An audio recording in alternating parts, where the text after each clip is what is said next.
Praise the Lord. Today promise 17వ కీర్తన 2వ చరణం.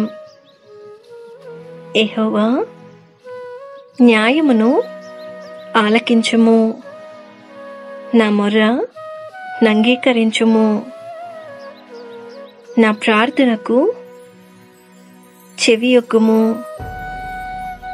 అది కపటమైన పెదవుల నుండి వచ్చినది కాదు.